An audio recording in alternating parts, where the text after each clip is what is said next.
Hi there. So our house is quiet for a little bit, and I've had my hot bath and I'm out of my gown. I'm into just comfy clothes. It's been a day of stitching and laundry, not much else.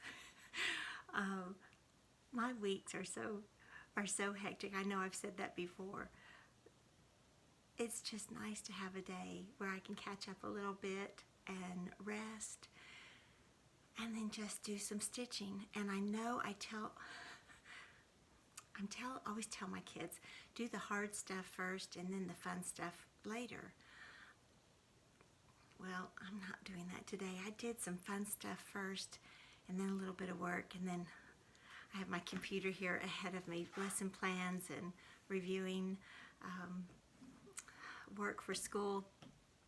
But for right now, I thought I would show you. I had someone ask me if I could show a little more of how I'm putting together the needle case.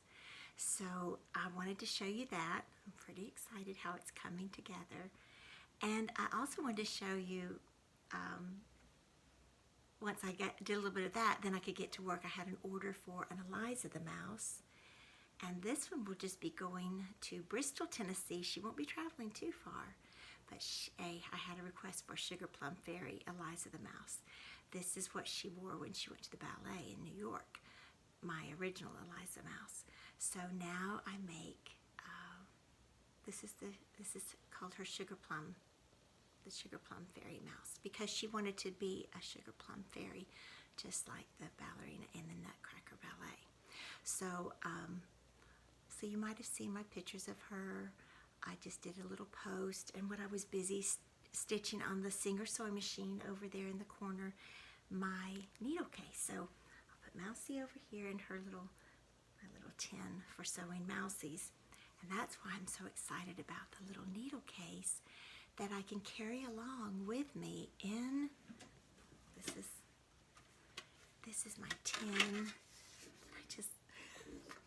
I just love it. It has all my things, and I think I have a video somewhere. If you're going through all my videos, there's one that tells what's in my sewing tin. All the things that for Mousie making, and this is one of the little things that holds the cotton, and then I illustrated this is in one of the books in illustration because it was a water pot at one point for my paintbrush and to have water when I was working shows and I wanted to do a little painting. But now it carries along and it has lavender buds inside. Oh. And so whenever I make a mouse and I fill her up with little, and I crush it as it goes in, her little stuffing. So it's just, it may not smell much for a very long time, but for me when I'm making her, it's just such a lovely experience, just all the way around, all the sensory parts to making a mouse. So that's what's in that little box for that. Back to this. So I'm debating. The one that Ann Wood created, which, by the way, I apparently am late to the Ann Wood party. I had no idea, and since I posted that last video and my posts, I've had people saying, oh, I love her, or I've been to her workshop, or oh, look, I made the sailboats that she makes. And so I'm so excited to finally have discovered her, and I'm just kind of stalking her Instagram. Anyway, she's wonderful. She has lovely things. So she did a blanket stitch around her little needle case. So I've been debating, and I have just this pink embroidery floss, which is what I used to use for the whiskers for Eliza, the mouse. This is the shade of pink, but I use this for the French knots, and when I'm making the little Mousie beds, for the little mattresses, this is what I use. But then I also have this, which is what I use now for her whiskers, and it's a little thicker, and so, I don't know, I'm debating. Maybe use this three or four strands to do a blanket stitch around. So I'll let you know what I decide on that. But let's open it up and see. So So there's the little button that reminded me of a Barbie outfit clothes. I think in the 60s I surely had something that was made out of that fabric. Things that I've learned along the way. Don't cut your twill ribbon unless you're going to put some, what is that, glue stuff that goes around that keeps it from fraying. That product I need to put around my twill. So it opens like this. There. So what I did was I left it open when I put the right sides together, and on the treadle sewing machine, clackety clackety, I went around. I left an opening about this wide. I wanted to be able to slide those cardboard pieces, so that I took a glue stick, glued the cotton batting onto the cardboard little rectangle, and then I slid it in, and I had the batting side out to the cover. I don't know if that's what it was supposed to be. I'm terrible at reading directions, y'all. I get an overview and then I just kind of wing it. So what I've learned from winging it is I probably should have waited. I need to get some really great old linen, like what Nikki uses. I was coveting her old antique linens. This is all right, but I had to really steam it with an iron to get some of the wrinkles out. That's not the kind of good kind of wrinkles. It's kind of the wrinkly wrinkles. So anyway, I'm sure I'm going to make some more and I'll use that. But so I left an opening at the bottom and slid those pieces in and scooted them to the edge. This one to the edge and this one to the edge. And then I just did a little whip stitch with just thread, just regular sewing thread, and stitched each.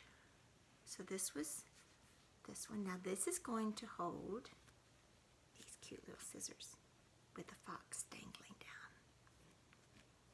Okay, so that will go there.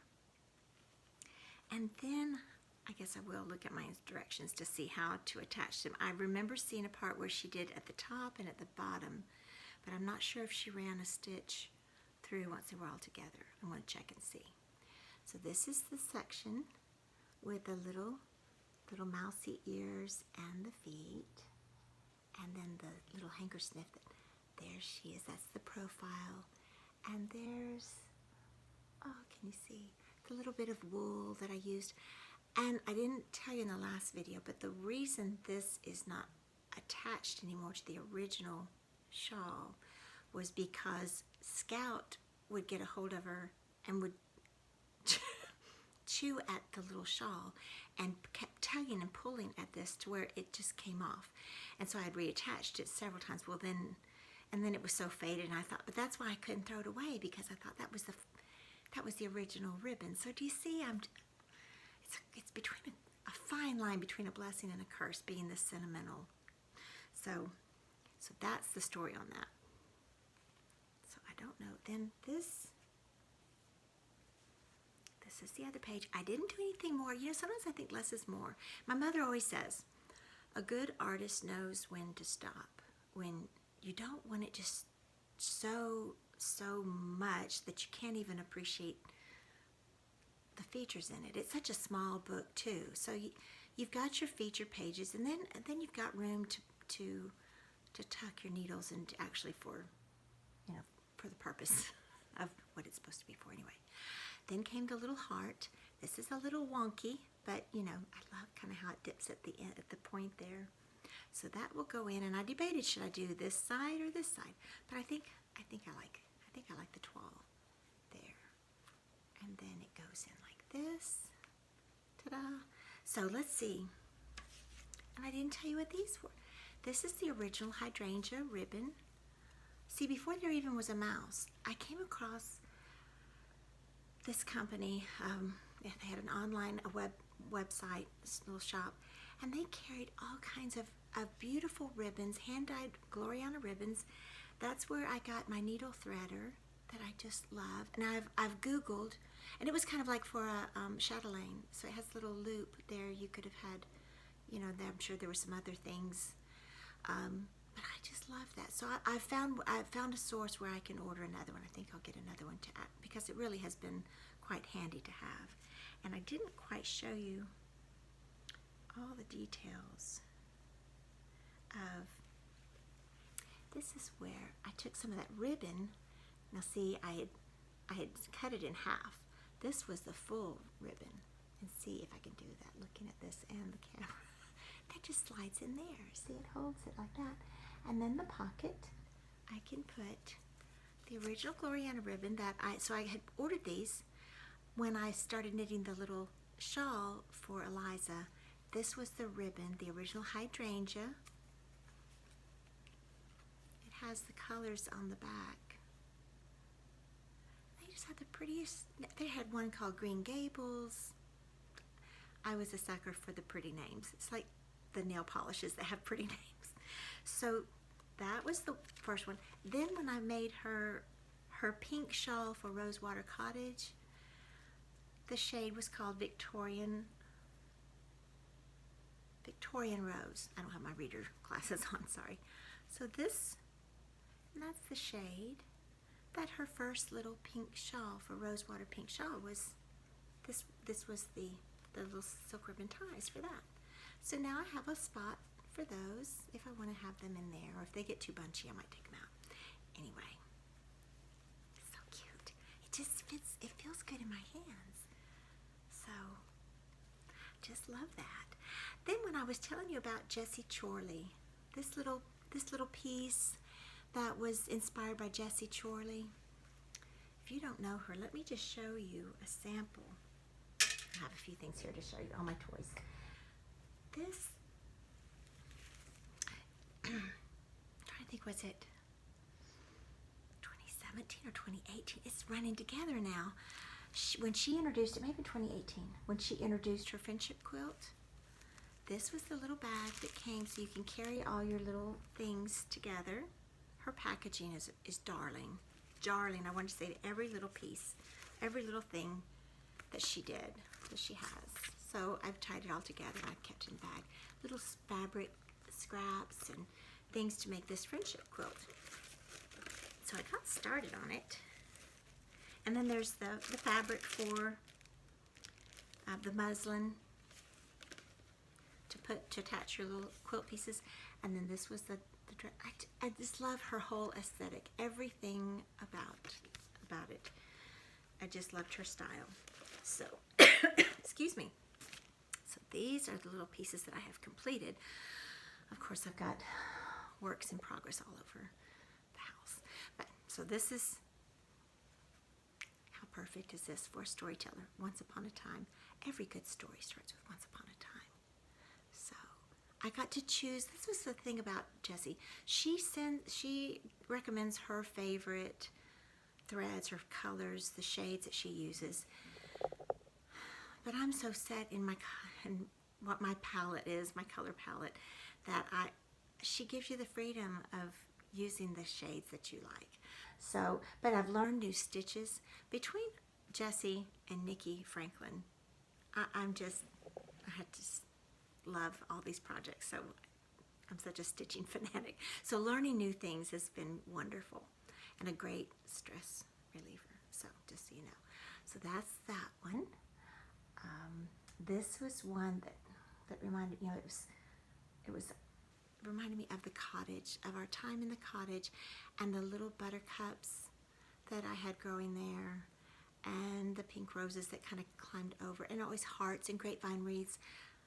So that was great, because that was kind of part of my story. So I felt like this friendship quilt, the pieces, I found connection in my story and how my journey has been. I love a good tick-tock clock. All of my clocks are not ticking now. I need to fix that because I miss having a tick-tock clock. I love pocket watches. I even have one that I wear when I do events. It's a lady's pocket watch. So I loved that this was one of the pieces that was included. And there's a whole story about the swans. I'm from Orlando, Florida, and there's Lake Eola in Orlando, Florida, that has the big fountain, and it turns different colors, and and they have swans that live there and how the swans mate for life. And then I had just watched the new, it was Christopher, it was a Christopher Robin movie, the first one that came out, where he says, "Oh, poo." He's talking about the swan. And so just, that meant a lot. It was connecting a lot of dots, a lot of things that were sentimental to me. And then there was a little extra thing you can embroider or do whatever. Another one is the sailboat, which our journey to Martha's Vineyard and seeing the sailboats, and so that was part of our story. And then of course the scissors, and I've lost count of how many cute little scissors I have. Can you have too many? I just don't think you can. And then these look like little violets to me because I love violets. So a lot of sentimental things going on here with Jessie Chorley's friendship quilt pieces, and someday I will have it complete. But the thing is that I was realizing that I was in such a hurry to get this. Oh, I fell it apart. I won't. But that little needle case. I thought, oh, I want to finish it. And then I thought, well, once I finish it, then that's over. So I've kind of slowed down a little bit and letting myself enjoy the process of creating something. And that's what I think with these. I don't want to rush it too fast. You know, the finished project will be great, and you can look at it, but half the fun is the journey of the stitching and the slow stitching and the sipping your coffee or your tea, or with each stitch you're thinking on things, and it's sending endorphins to your brain, and which cause joy and that feeling of peace. And so I do a lot of this. It balances out all the go of the week. If I can sit down with just a little stitching, it calms me. And so that's Jessie Chorley. The other thing that I got back into that I had talked about, I won't even tell you how long. I think it was, we went the fall of 2014, we went to Tasha Tudor's cottage and the gardens, to tour her cottage and the cottage gardens. My husband and I did. And then I went back the next summer of 2015. It was the celebration of what would have been her 100th birthday. And so we had a kindred spirit gathering there, and with some women that I've been friends with and only met through our blogs or our social media. So it was wonderful to finally meet them in person, and did some shopping at the Rookery. They have a gift shop there called the Rookery. And so they had someone who had adapted Tasha Tudor's work into needlepoint, or cross stitch, adapted for needlework by the Posey collection.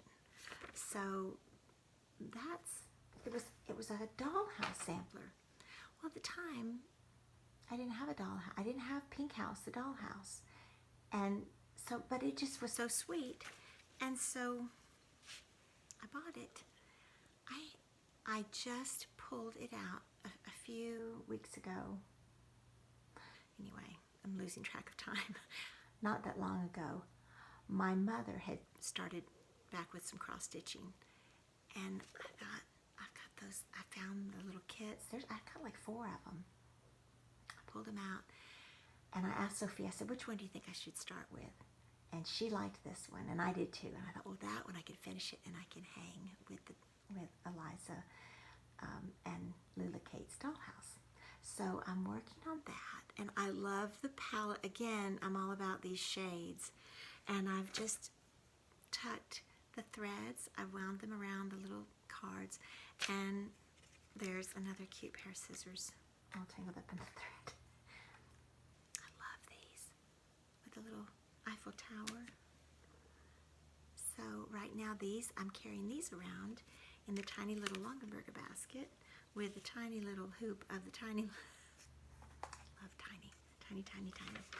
What made it easier, because my eyes are so old, and I had loved needlepoint because I didn't have to look at the pattern and then look at the fabric and then count, and which was maddening for my eyes to do the counted cross stitch. But then I remembered I had this little tricky thing. So it's the little metal, and then you slide these little magnet strips, and you can put it on the row you're on, and it helps. And plus, it's such a small piece of work. It's not huge, so I could handle this. So if your eyes are going, but you still love cross stitch, just find a smaller project, and it'll be all right. So that's my tip for that. And if you haven't seen these, I still love these. I don't know what I'm going to do with them. I don't know when I'll ever finish them. But this is my English paper piecing. English paper piecing. I never can get it right. Piercing, piecing. Anyway, I love these.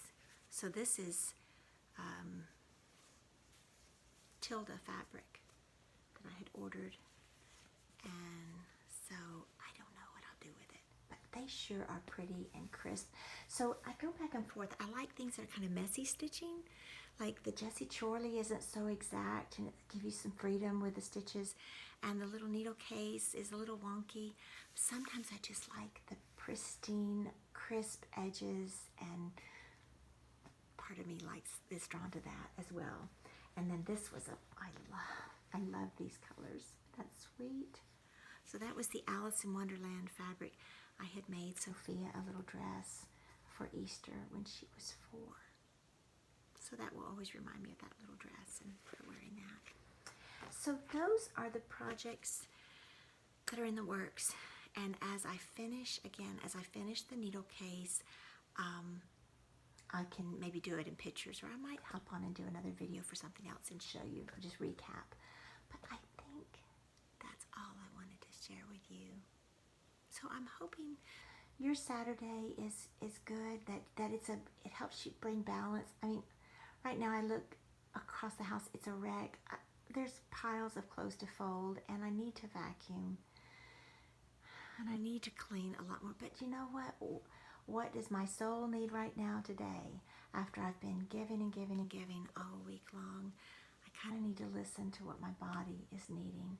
And I can sit and do lesson plans on the computer. I'll pull that up later. But while there's a little sunshine coming in, I thought I would get on here and chat a little bit. So go do the thing that inspires you, that feeds your soul, that brings joy and recharges your whatever. And go have a great rest of your weekend. And we'll talk to you next time. So